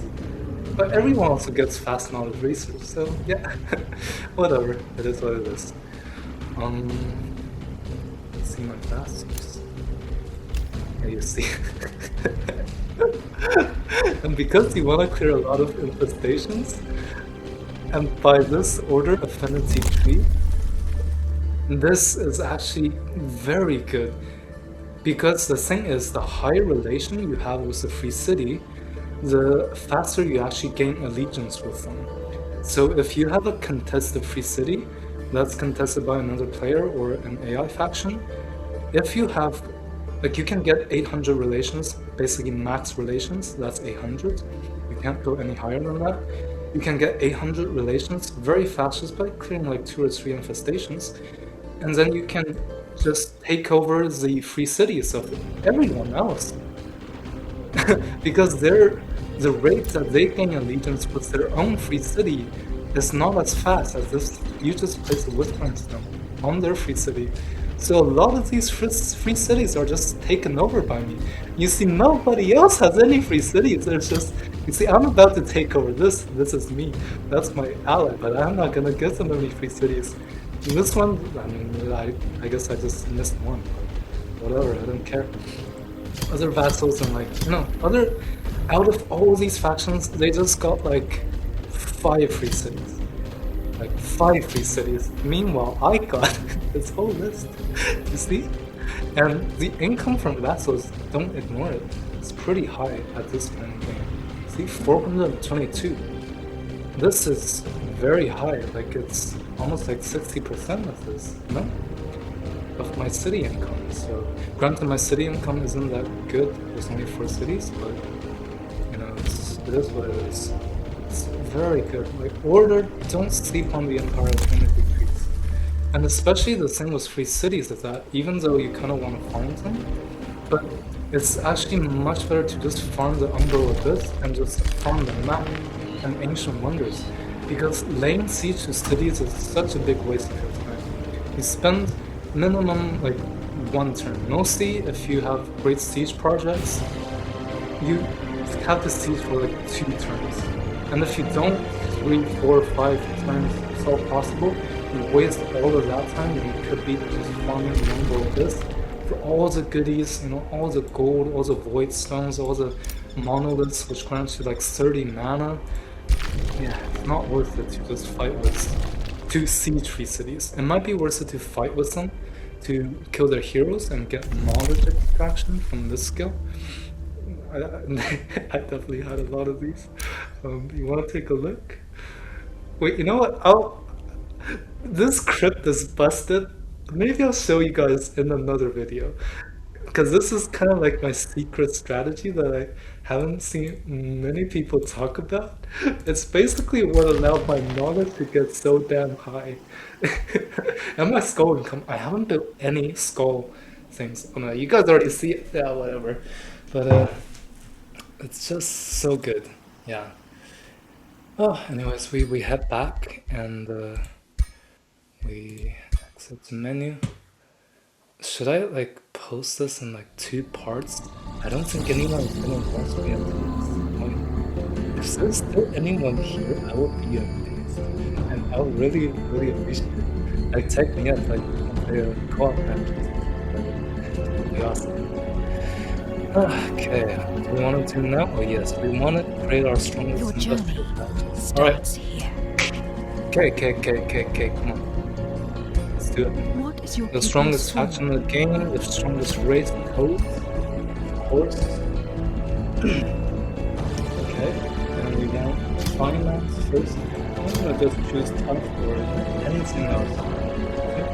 Except for fleet life footer, you can do anything else. Bulwark is very good on Industrious. You know, I'm actually gonna go for it. I think this is nice. Since they excel in it. Yeah. Bulwark, What is their origin Industrious. culture? We want What Swift defines Marchers. their society? Hope you remember the reasons why we want to choose this, why it's absolutely busted with the scout prospecting. And anything else. Since we just showed off Runesmith, let's do this. Okay. Choose your And first then tome for of magic. your first tome, like if you chose Runesmith, I definitely recommend going Tome of Enchantment, either first or second, but mostly second because as we've explained before, Tome of Rock is just all around such a good tome. And if you wanted to, like, okay, these we've already explained, right? This is okay, but it's very good because it's only a single enchantment that applies to all of your units. Everything else, most of the other enchantments, I think, almost all, it requires you to research separately. Either it's for melee attackers or for ranged attackers, and then ranged attackers, you also separate them into like, okay, this is one of the gripes I have about the Tome of Evocation. You have melee attacker enchantments, you have ranged attack enchantments, but most ranged attack enchantments do not affect all ranged units. It only affects either skirmish units and range units or battle mages and supports. Why? I don't like this. That's why I just like I really like the Tome of Evocation. I love lightning damage, but I just can't go Tome of Evocation because it's a waste. And you know why is that? It's because of this stinky little battle mage and support enchantment. I don't use battle mage and support with Barbarians. Okay, maybe if I do another build, I will. But like for all the things that I want to do, like we can also do some theory crafting together in future videos. What I want to do is that I want to do an astral barbarian build because right now, as the Herald of Corn, I want to explore everything that the barbarians can get their bloody fingers on. So as with barbarians, swift marchers, and fable hunters as a core, I want to explore all the builds available. I feel like that's my goal in the game currently. And one of the builds that I want to try out is the stormborne barbarians. I think that would be pretty busted.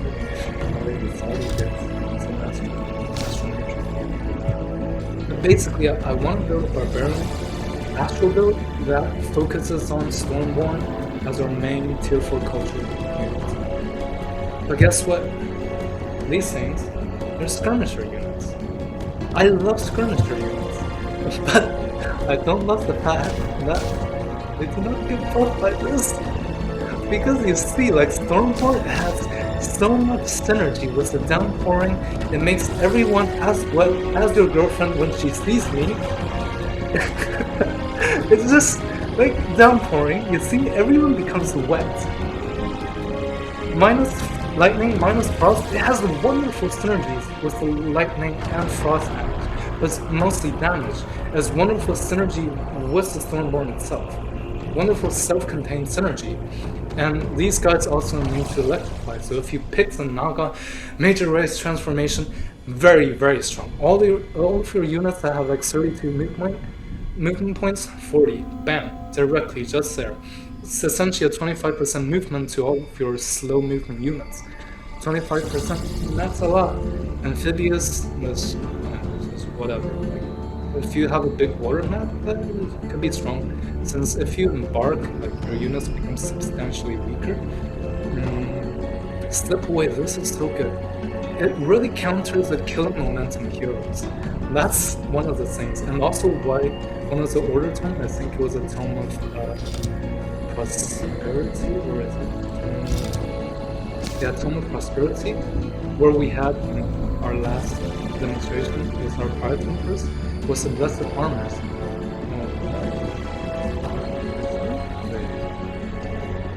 Like, okay, this is a very good enchantment, of course, because like resistance, you get this late to the game, wonderful.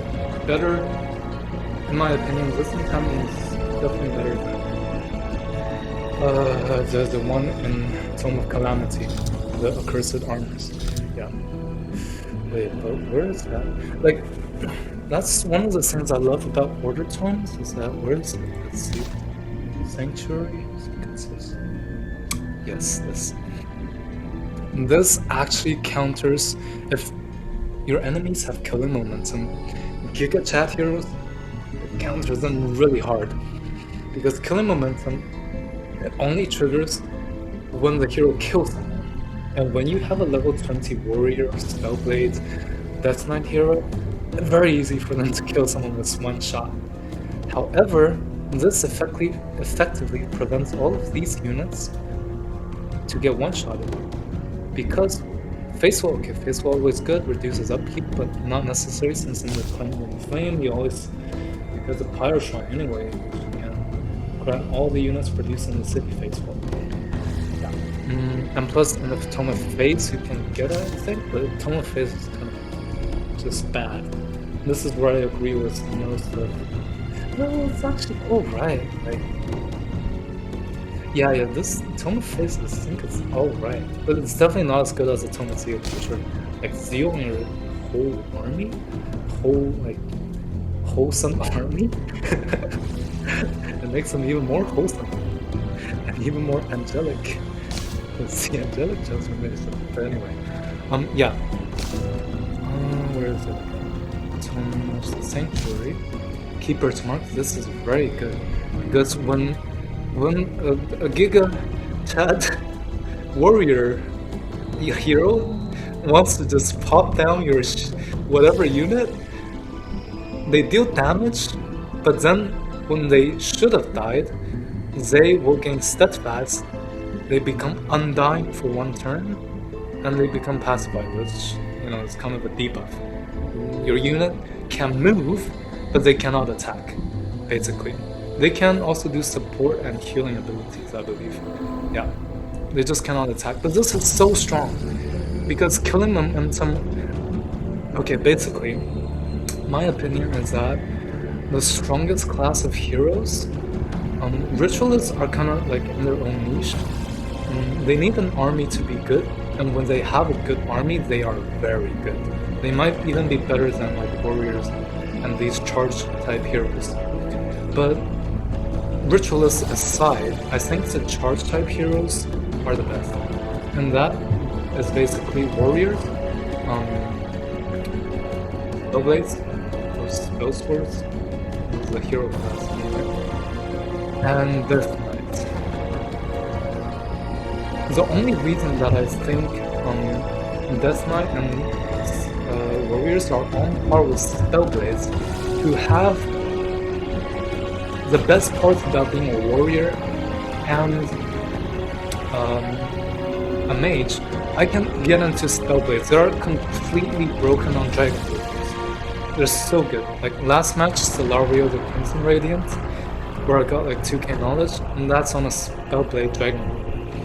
But anyways, the only reason that I think warriors and death knights can keep up with the spellblade, I'm just gonna call it spellblade.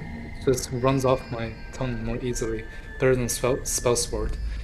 The reason spellblades are good, and the reason warriors and my brain is dying. I've talked for too long. The reason that warriors and the other guy, Death Knights, are good is because they have killing momentum. But this effectively negates them, right? So this makes warriors and Death Knights meaningfully worse. And it also counters like dragon rulers with the undead transformation, because when they kill people, your corpses transforms into zombies. This is very good. Don't like. I think Tome of the Sanctuary is. I don't know what the community's thoughts are about it, but I do think it's definitely very good. Like just by virtue of this, and this, and this, and the other things, like they're all right.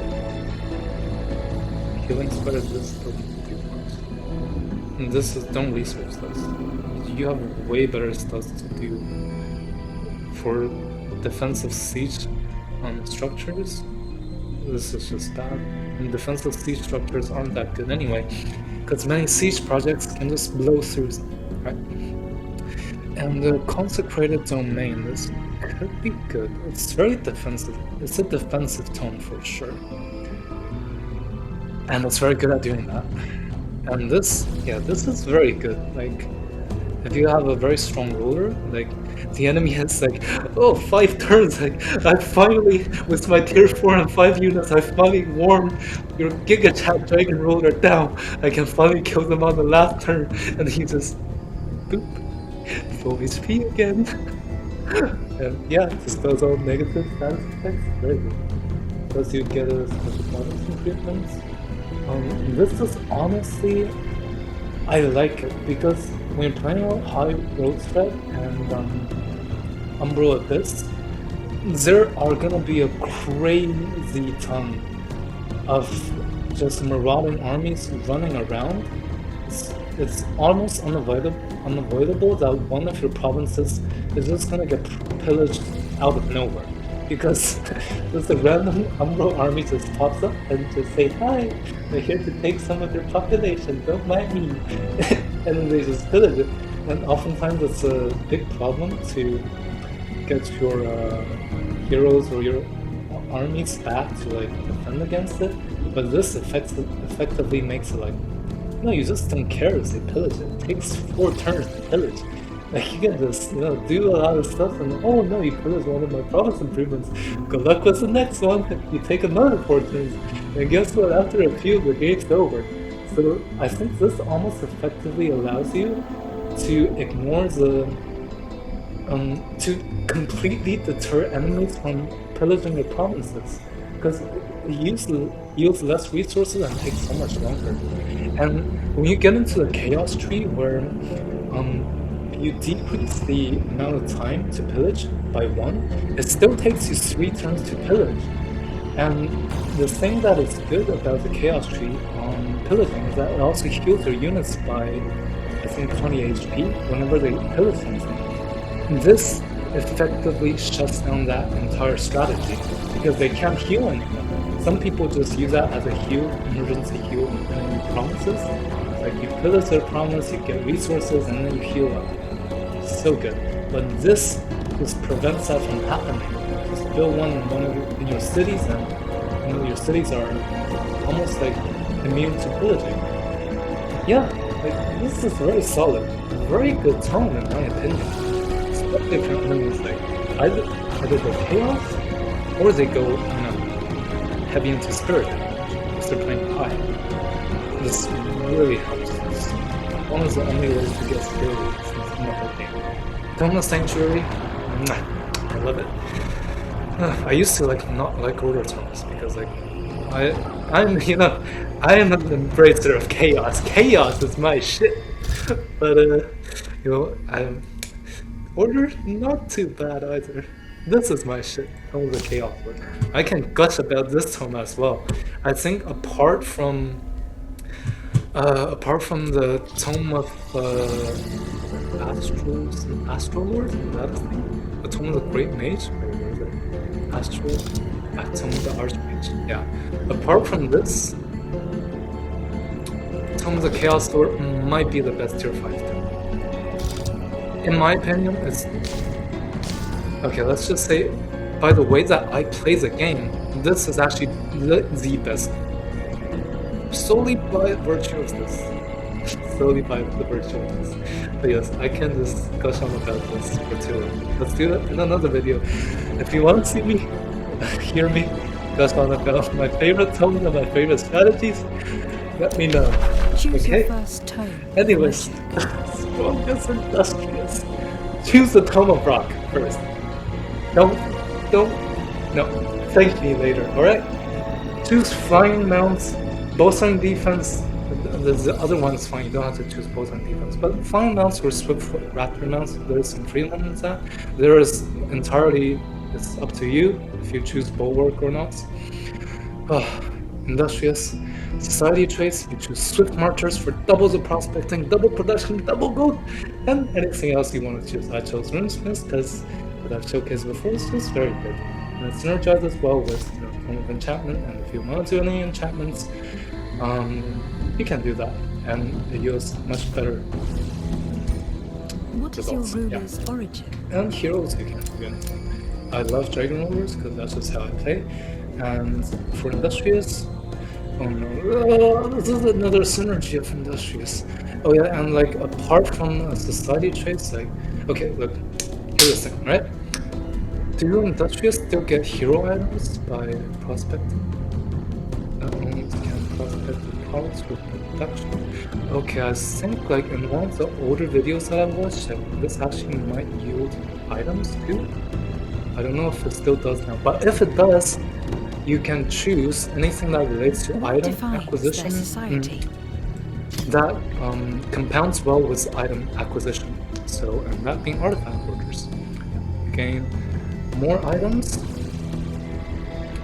If you're playing on high world threat, Wondrous Pass with a lot of ancient wonders, you can just hoard up a bunch of hero items. Why is it like this? Like sometimes the tutas just fade. I don't know why. But yeah, and infestations, you'll get a lot of items and you get so much mana. And guess what? Your dragon ruler, Choose your first. they also have type of artifact magic. holders. Look at this, right? So all of your items that you do not have equipped, but you just have lying around, it grants you gold. So it's so good. Oh my god, yeah, it might be this might be a better combo. Then you don't have to choose Tome of Enchantment as your second tome, even though it's very good. It allows you to have more freedom. But you see, like, there are so many ways that you can go in this game. Even when you are kind of like OCD, like me, and you want to play the strongest build, there are still so many options that you can go with. Nonetheless, like, there's so many options that you can choose, and barely any of them are that weak, you know? Like, you can go into so many different paths. I love that about this game. But yeah, like, you get extra gold and mana through getting extra items. I'd say choose the dragon. Of course, it's not necessary. The gold is a lot of gold. You don't have to choose. You can choose the sovereigns, cosplay as your real life princess. And these all work. Dragon ruler, Reveal very yourself. cute. Let's use them as our answer. Short,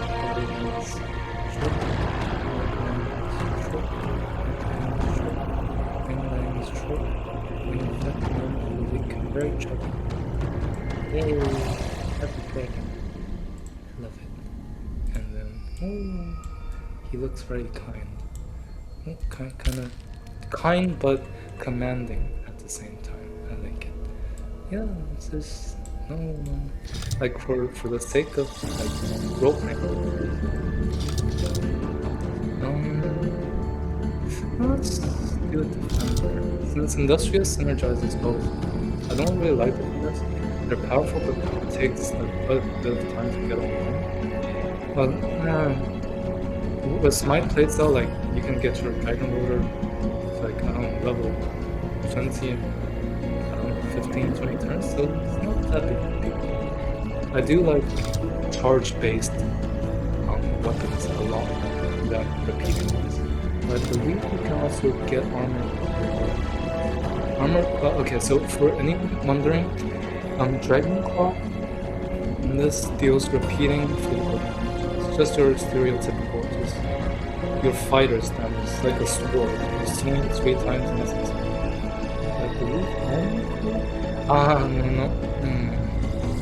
Like, okay, this, I think, in case you're wondering why Armor Claw, it just straight up deals less damage than Dragon Claw, 12 as compared to 16. It's because I think Armor Claw also gives your dragons like a stronger defense mode. So when they enter defense mode, they are stronger, and when they take attacks from the front, so when they are not flanked, they gain extra physical defense. Essentially, Dragon Claw is just pure physical. Dragon Claw is just a sword. Armor Claw is a shorter sword, but it has a shield. think of it this way. Well, if you want to choose a charge weapon, which I would recommend, I think, choose 4 o'clock. And this is bonk. One single bonk, enemy dies, basically. And you can just move around a lot more, and yeah. So for the sake of our roleplaying, we'll choose Defender, Material Dragon, we'll choose a Shieldy Dragon. Select. Your journey begins. Nice chubby little dragon. That's good. Change our banner a bit. I have like Reveal the yourself. cosmetic mods that changes that I can like freely customize my flip color. Your journey begins. Okay, one thing. I love Explorers and I love Crusaders. These two are my go-to. In my humble opinion, of course everything is situational, but I think these two are just universally good. They're S tier for me, definitely. And yeah, let's do Artisan Merchant for Industrious. So I think that one marks the end of our Industrious build guide. I've gone on way too many tangents, but I feel every one of the tangents are kind of linked together. Because this game, I do feel like it's like a giant world tree, where you have one branch of the game, but you can branch on so many different areas in so many different ways, and almost like all the branches are interconnected. So I feel like it's very easy to just string through the different aspects of the game and just connect them all together. So that's why it's very easy to go on tangents. Yeah, it's such a wonderful game. I hope the audio is alright, because this is my first video, my first long form content. And I hope the audio video recordings are alright, and yeah, just hope you can enjoy the game as much as so fun, I swear to god. But yeah, see you next time, guys. Leave me any comments if you can see any rooms of improvements, or have any different opinions, or you agree with something, like anything. Like, I would love to hear your input. Not just like to boost the algorithm or something, but I genuinely love the game and I really want to engage the community. So just, anything, like, yeah. Alright, see you guys. Onward. Your journey starts here.